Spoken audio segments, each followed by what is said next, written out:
ایک دفعہ کا ذکر ہے، ایک بادشاہ تھا۔ وہ جو بھی کرتا وزیر کہتا اسی میں کوئی بہتری ہوگی۔ ایک دفعہ بادشاہ کی انگلی کٹ گئی۔ وزیر نے کہا اس میں اللہ کی بہتری ہوگی۔ بادشاہ کو بہت غصہ آیا کہ میری انگلی کٹ گئی ہے اور تم کہہ رہے ہو کہ اس میں بھی اللہ کی کوئی بہتری ہوگی۔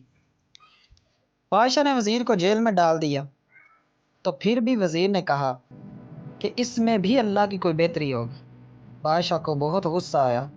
ایک روز بادشاہ شکار کے لیے اپنے علاقے سے دور نکل گیا اور جنگل کے ایسے علاقے میں چلا گیا جہاں ایسے لوگ رہتے تھے کہ وہ لوگ سال میں ایک آدمی کی قربانی دیتے تھے۔ تو انہوں نے بادشاہ کو پکڑ لیا۔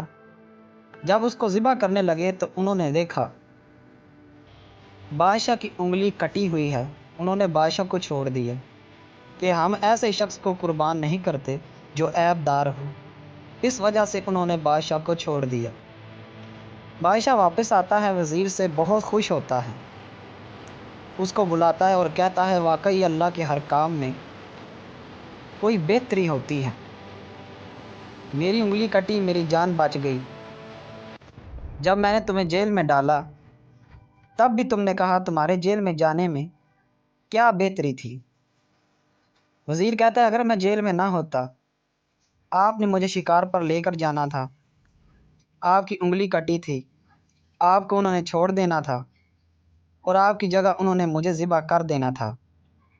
اب سمجھ آئی اللہ کے ہر کام میں بہتری ہوتی ہے۔ اے انسان، تقدیر کے لکھے پر کبھی شکوہ نہ کیا کر۔ تو اتنا عقل مند نہیں جو رب کے ارادے کو سمجھ سکے۔